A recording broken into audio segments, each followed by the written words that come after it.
Alright, it's been a long, fun run as we've gone through all the rules in the book and many back reps to kind of illustrate the rules. But we're not done.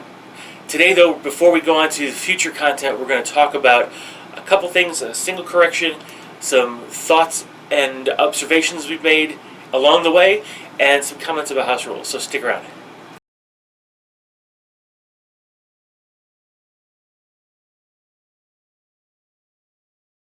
Alright, so welcome to today's episode of Hedgehog Naval Academy. Now, today this is sort of a wrap-up video, because like I said earlier, we've covered all the rules in the book to date, and we've illustrated almost all of them on the tabletop. So let's stop, do a little look back, and talk about a few things. One, before we get off any further, let's talk about one single correction I need to make to the seamanship video that came out way at the beginning. It deals with full sails. Now, when I was taught the game, I was taught wrong or I misunderstood, and unfortunately that misunderstanding got into my first video on seamanship on how do you move a ship. It's really minor. Okay, deals with full sail. Now, ships that move full sail, they move 3 times, right? 3 separate movement steps. Well, what I was taught or thought, and never bothered to dive into the rule on because, of course, I knew it, being taught it, was at full sail, you don't make a turn on the last movement step. Well, that's not entirely correct. Any ship with a red turn arc, and you can see that in the stats for the ships, or even on the card, a red turn angle at the back, they can make a final turn in that full sail third step. Only ships with a yellow arc cannot. They are not allowed that third turn. That's the only correction that I found, and I want to thank you to somebody on Facebook, official Black Seas group, that kind of pointed that out as an error that I had made, and I actually expressed it in a comment, the rule, and he corrected me, thankfully. So one little change, again, not big enough to take the video down and redo it. I'll just correct it here. I will probably also put a change in the description on that one. Alright, so with that out of the way, let's talk about kind of what I'm going to say, what I've learned, and hopefully what you've learned as you followed along, hopefully playing along as we've gone through this series of, well, it's been at least 15 lessons so far. Alright, the first thing I want to express to everybody is the more rules you add, the more complicated it gets. Like, duh. But anyway, that's important because this is all about fun. Black Seas is not designed as a simulation game, so there's a lot of generalizations, and we'll talk more about that when we get to the house rules section. But because of that, the focus is on the fun, and we should keep that in mind. When we get into adding rules, even as simple as adding national rules, or adding just even something as simple as entanglement, other ammunition types, you name it. You have all these additional rules that you can add after the basics. Basically, the first part of the book, after the first couple scenarios. Anything after that, that's you add as you want. Those rules will add complexity that will do 2 things. Number one, obviously, to make the game take a little bit longer. The more rules you add, the longer it'll take because you're doing extra things or making extra checks. But more importantly, and this is where I've noticed, is there gives you a whole lot more to forget. Even as something as simple as the upgrades you buy on a ship. That's a little bit, you don't always remember what's what. And when you get to fortifications, the problem with the fortifications rules is that in the scenarios, and I am not knocking the scenarios or Warlord at all in this case, but the rules as presented in the book for fortifications they're solid, there's nothing wrong with them. But what they've done in these scenarios is they've tweaked those rules slightly, given the fortifications a couple extra bonuses, right? And that kind of confuses you sometimes. So, I know when we've fought against fortifications, it's been kind of hard to remember, well, wait, what's the basic rule, what's the scenario-specific rule? It even came up in the last naval exercise of the series. So, a couple of the rules specifically I want to bring up, and some cautions, if you will. There's 2 of them. One is the whole point blank of being within 3 inches, because I think it's easy to remember the +2. +2 to hit. We've noticed though a few times we've actually forgotten to double the damage. Okay, it slips our mind. Don't know why. Keep an eye out for that. But one other thing it does is we often forget when we're playing the rule is to use the musket fire rule. So again, when you add the rules, and the speed of the pace of the game, the excitement levels go up, you start to forget certain things. The biggest gap, though, the biggest difficulty we encountered in the game so far with respect to remembering rules is going from the basic wind rules to the advanced wind rules. I am personally a fan of the advanced wind rules.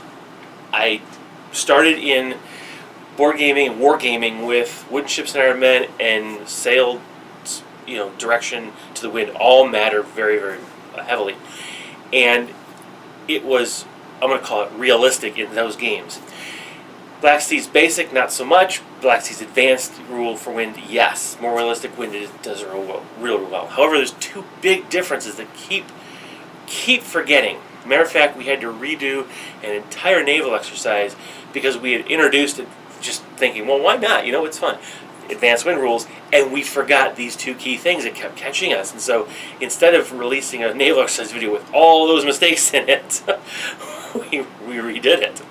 And that is these two things. First of all, with basic wind, you're sailing to the wind only if the yellow turn arc angle is into the wind. With advanced or realistic wind, it's the red 90-degree arc.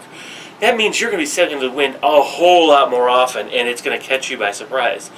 And you will not be able to, almost certainly not be able to move from, while you're going battle sails, go from one side of the wind to the other like you could with in the basic rules. Very, very unfortunate. Now you have to do you'd have to go full sail to do that. So it's very hard to remember that little difference. But even more difficult for us, we found, was we had to remember that if the wind is coming from the front half of the ship, less than 90 degrees from the bow, all of a sudden the max you can go is light sail. And we're used to going battle sail when the wind is anywhere except into the wind, right? So again, not only is the more rules you add, the more complicated, the more to forget. Some of the specific rules you can add are kind of hard to remember certain parts. So be patient with yourselves, add them in little bits and pieces, practice them a lot so that it becomes second nature. Like anything, this is a game for fun. Just keep the fun level the primary purpose. But again, this is for fun. Don't let it hang you up. Just remember that the more you add, the more complicated things will end up being, and it may detract. You may miss things, you may forget things. Sometimes that's not a whole lot of fun. I mean, especially if you're doing something and you're really trying to win, and you get in that mindset where it becomes more intense. Missing these rules because you forgot something might be a little more it might detract from the fun levels a bit. So just keep that in mind as you add rules to play with. I am a personal fan. I like all the different rules, with the exception of the weather conditions table. I prefer to agree to that before instead of rolling randomly. But I like all the extra rules. It's so much to remember. So take that with a grain of salt. It's my opinion, my observations. See what you've learned. If you guys have other observations, please comment below. Let's kind of have an open discussion. Share your experiences with other of our peers playing this game. Now let's talk about house rules. All right, as I mentioned before, Black Seas is not a simulation. Okay, I played some more detailed simulations before. There are more simulations than they were Black Seas. This is what Black Seas is. And the best way to reflect this reality is when you look at the guns on different ships. This is just as an illustration. And I had a short dialogue with Warlord Games about this. There are some ships, when you look at the cards, and you look at the actual cannon loadout, heavy, light, and carronade, they don't have anything to do with the historical realities. There are many frigates, most frigates, in the U.S. Navy, for example, that had no carronades, no light cannon. It was all heavy cannon. In most cases, brigs are light ships, so most of them had light cannons. If you look at try to break up the 24 pounder, 18 pounder and heavier, the mid light cannons being 18, I think it's 18 or less. And carronades are huge. They're huge in bore, but short, so like lighter. You can carry more of them on the ship. But the brigs really weren't equipped with actual heavy cannon. They were usually light cannon, and some were even carronades. So you had the devastating volleys of carronades, but then of course in the game that means you're not shooting too heavy, which is out to 20-inch range. Brigs only get a 14-inch range. Or if you actually equip them like a lot of them were, carronades, they've got an 8-inch range. So Warlord went with playability and more of a generalization on how much damage it would do at the different ranges. There's no arguments at all in the space. There's no reason to discuss it as far as pros and cons. However, I bring it up for this purpose. When we like to add house rules, we often try to make it more detailed. Okay, I shouldn't say not more often, but there are times, at least in my experience, my personal house rules try to make things more detailed, more realistic. Black Seas may not be the best way to do that because it's not designed to be realistic, okay? But it is designed to give you a really good flavor and have a lot of fun doing it. But house rules are a good thing, and feel free to introduce house rules as you see fit. And what we're going to be doing in the next several videos, I don't know how many, is we're going to start putting out 2 different types of videos. One will be what we've done before. If they come out with new rules, we will again discuss them in a lessons video, and probably, though maybe not all the time, followed up with a naval exercise to illustrate it. I'm still going to do that, but we're also going to start introducing kind of house rules videos. Now these are house rules that we have, or I've thought of during my years, so you can actually say years now, I think, of playing Black Seas. Only been a couple, but I just think it's a good place to kind of give you ideas or start a discussion on some of these house rules, ways to maybe change the way certain rules interact or work, to maybe get a different feel, a feel you might be looking for. Again, house rules are house rules. They're completely optional. They're not official. They're something you do in your own local group, again, for fun. Maybe even though you might introduce that as a specific rule in a scenario. Just a thought. So that's kind of where we are here. Thank you for joining us through this portion of the ride. I don't even know how many videos it's been in total, but from here on forward, it's going to be a little less frequent, because of course we're only going to have so many house rules we've come up with, and we don't know when the next rules are going to come out for a particular whatever, right? All right. So thank you very much for sticking around.